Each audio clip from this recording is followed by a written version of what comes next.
It's me Ripa Roy. Welcome to my channel. আরও একটি নতুন ব্লগ নিয়ে আপনাদের সামনে হাজির হলাম।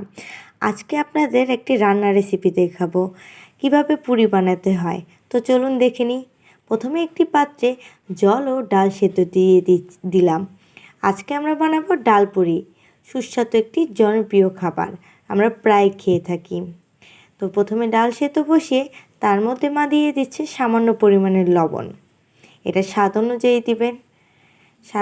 লবণ দেওয়ার পরে মা এখানে দিয়ে দেবে একটু ঝালের জন্য মরিচের গুঁড়ো।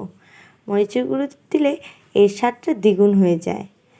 ডালটা সেদ্ধ হতে থাকুক। ডালটা সেদ্ধ হতে হতে মা এখানে সামান্য পরিমাণে আবার তেলও দিয়ে দিবে, কারণ তেল দিলে এটা যখন ভাজা ভাজা করবে তখন আর কড়াইতে লাগবে না। তারপর মা একটু নেড়ে চেড়ে নিচ্ছে। তো ডালের যখন বলক আসবে তখন ডালের জাল মিডিয়াম আঁচে করে ঢেকে দিতে হবে। ঢাকনা ওঠানোর পরে দেখুন এরকম দেখতে হবে। এই পর্যায়েও ডালটি তৈরি হয়নি। পুরির মধ্যে ডাল দেওয়ার জন্য একদম শুকনো শুকনো করতে হবে, কোনো আঠালো ভাব যেন না থাকে। একদম ভাজা ভাজা করে নিতে হবে। তাই আমরা আরেকটু নেড়ে চেড়ে নিলাম। মা ভালো করে ডালটি মিক্সড করতেছে। মিক্সড করতে করতে দেখুন একবারে শুকিয়ে এসেছে।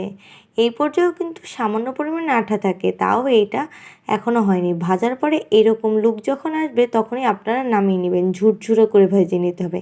তারপর মা একটি পাত্রে আটা নিয়ে নিল 2 মুঠো। পুরির মেন উপাদানই হচ্ছে আটা। আটা ছাড়া পুরি সম্ভবই না। দেখুন 2 মুঠো আটা নেওয়ার পরে এর মধ্যে মা দিয়ে দিল সামান্য পরিমাণে লবণ। লবণ স্বাদ অনুযায়ী যে যার মতন দিবেন। এখানে আমরা অল্প পরিমাণে আটা নিয়েছি, তাই অল্পই লবণ ব্যবহার করছি। তারপর মা দিয়ে দিচ্ছে তেল। তেলটা দিলে আটার মাখতে খুবই সুবিধা হয়। তারপর একটু মেখে নিচ্ছে। মেখে নেওয়ার পর এখানে দিয়ে দিতে হবে পরিমাণ মতন জল। জলটা আটা মাখতে যতটুকু প্রয়োজন ততটুকুই। এটার তো আর পরিমাণ সঠিকভাবে বলা যাবে না, তাই যতটুকু পর্যন্ত মাখতে লাগে জল ততটুকু ব্যবহার করবেন। তো আমাদের 2 বারই প্রয়োজন হয়েছিল, তাই 2 বার নিয়েছি। তারপরে মা ভালো করে আটাকে মাখছে। এক্ষেত্রে একটা কথা খেয়াল রাখতে হবে, যত ভালো আপনার আটা মাখা হবে তত আপনার পুরি খেতে ও গোল হতে সহায়তা হবে। কারণ আটা মাখা যদি সুন্দর হয় পুরি গোল হয়, আর যদি আটা মাখা ভালো না হয় আর তাহলে পুরি একটু আঁকা বাঁকা হতেই পারে। তারপর একটু মেখে দেখুন মায়ের আটা মাখাটা হয়ে গেছে। তারপর একটু রেস্টে রেখেছে। এরপরে মা এখানে সব কিছু আটার ডোটাকে রেস্টে রেখে মা আনতে গেল বেলন পিঁড়ি আর হচ্ছে এই যে আমাদের পুর আর বেলন পিঁড়ি রেডি। আটাটা 5 কি 10 মিনিট রেস্টে রাখা হয়েছিল। এখন আটা থেকে মা লেচি কেটে নেবে। এখানে এইটুকু আটা থেকেই অনেকগুলো পুরি হবে, 4টার মতন পুরি হয়। দেখুন কিভাবে বানাতে হয়। এই দেখুন মা লিচি কেটে নিচ্ছে। এটা আপনাদের সাইজ অনুযায়ী, আপনারা বড় পুরি খেতে চাইলে বড় বড় লিচি কাটবেন, আর যদি ছোটো পুরি খেতে চান ছোটো ছোটো লিচি কাটবেন। আমরা একটু বড় পুরিই খাবো, তাই বড় বড় লিচি কেটেছি। তারপর এরকম গোল করে মা এখন বেলে নিবে। মা আটা দিয়ে বেলে নিচ্ছে। কেউ চাইলে তেল দিয়েও বেলে নিতে পারেন। তেলটা দিলে একটু বেশি তেল তেলে হবে, কারণ এটা তো ডুবো তেলেই ভাজা হবে, তো অতিরিক্ত তেল হয়ে যাবে। তো তেলটাকে আমরা অ্যাভয়েড করে আটা দিয়ে বেলে নিয়েছি। আর যদি আপনারা কেউ চান তেল দিয়েও বেলা সম্ভব। তারপর দেখুন কী সুন্দর মা তাড়াতাড়ি করে বেলে নিল। তারপর বেলে নিয়ে এর মাঝখানে দিয়ে দেবে হচ্ছে সেই ডালের যে পুরটা বানিয়েছিলাম, ডালটা ঝুরো ডাল ভাজা বলা যায়, সেই ডালটা দিয়ে দিচ্ছে। এখানে আমরা মুসুরি ডাল ব্যবহার করেছিলাম। এই যে দেওয়ার পরে এখন এটাকে গোল করে ভালো করে দেওয়ার পরে এটাকে গোল করে মুখটাকে আটকে নেবে। দেখুন কিভাবে আটকাতে হয়। এই যে সাইডে ধরে একটার পর একটা সুন্দর করে নিয়ে মা আটকে নিচ্ছে। এটাকে ভালো করে মুখটাকে আটকে নিতে হবে, নাহলে যদি খুলে যায় তাহলে ডালটা পড়ে যাবে। তাই ভালো করে মা মুখটাকে আটকে নিচ্ছে। আটকানোর পরে দেখুন এরকম চেপে চেপে আটকাতে হবে যেন কোথাও থেকে না পড়ে। আটকানোর পরে আবার সামান্য কিছু মা আটা নিয়ে এটাকে বেলে নেবে। আপনারা এই মুহূর্তে দেখুন কত সুন্দর লাগতেছে। এই যে মা আটা নিল, এখন এই পিঠের উল্টিয়ে নিয়ে মা এখন সুন্দর মতন বেলে নিচ্ছে। এই ক্ষেত্রে কিন্তু হালকা হালকা আলতোভাবে বেলতে হবে, কারণ বেশি প্রেশার দেওয়া যাবে না, তাহলে ডাল হয়তো বের হয়ে যেতে পারে। হালকাভাবে বেলে নিলে সুন্দর আপনার পুরি তৈরি।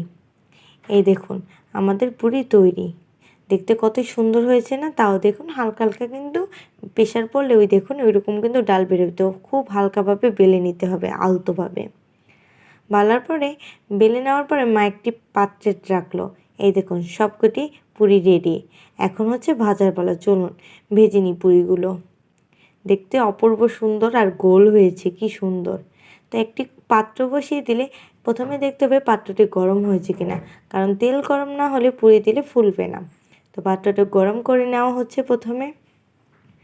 গরম করে নেওয়ার পরে আমরা হাত দিয়ে দেখতেছি যে গরম হয়েছে কিনা। সাধারণত হাত দিয়ে আমরা টেম্পারেচারটা সবাই মাপে। তারপর মা এখানে তেল ঢেলে দিল। তেলটা পরিমাণ মতন দিতে হবে। এখানে আমরা প্রথমে কম তেলে দিয়েছি, পরে আবার দেখবেন বেশি তেল দেওয়া হয়েছে, কারণ প্রথমে তো দেওয়ার পরে বোঝা যায়নি যে এখানে তেল কম। পরে যখন আমরা পুরি দিয়েছে তখন দেখা গেছে আরও তেল লাগবে, তখন আরও তেল দেওয়া হয়েছে। এই যে তেলটা গরম হয়ে গেছে, এখন মা পুরি দিয়ে দিবে। মা পুরি বানাতে অসম্ভব তেল হলো, খেতে কিন্তু খুব দারুণ লাগে। ওই দেখেন পুরি দিয়ে দিয়েছে। এই পুরিটা দেওয়ার সময় আমরা বুঝতে পারলাম যে এখানে তেলের পরিমাণ কম। তেলের পরিমাণ কম হয়, মা এখানে আরও তেল দিয়ে দিয়েছে। দেখুন পুরিটা কিভাবে ফুলেছে, দেখছেন? এই দেখুন কত তেল। পুরিটা কত ফুলকো ফুলকো পুরি হয়েছে, দেখতে কিন্তু খুবই লোভনীয় আর খুবই সুস্বাদু, খেতেও তেমন। এখন এপিঠ থেকে ওপিঠ ভেজে নেওয়া হচ্ছে। এক্ষেত্রে চুলার আঁচটা অবশ্যই মিডিয়াম দিবেন, একদম হাই হিটেও দিবেন না, আবার একদম লো হিটেও দিবেন না, কারণ মিডিয়াম দিলে পুরিটা ভাজা সুন্দর হবে, ভিতরে কোনো আটার কাঁচা ভাব থাকবে না। আর যদি অতিরিক্ত হাই ফ্লেম দেন তাহলে কাঁচা থাকবে। গ্যাসের আঁচটা ঠিক মতন বুঝিয়ে দিতে হবে। দেখতে সুন্দর না? এই দেখুন আবার আরও একটি পুরি দিয়ে দিল। কি সুন্দরই না লাগছে, দেখবেন কিভাবে ফুলে ওঠে। ফুলকো ফুলকো পুরি খেতে কার কার ভালো লাগে অবশ্যই কমেন্ট বক্সে জানাবেন। আর কোনো ভুল ত্রুটি হলে ক্ষমার দৃষ্টিতে দেখবেন। আমার তো পুরি খেতে খুবই দারুণ লাগে। দেখুন কীভাবে ভেজে নিচ্ছে মা।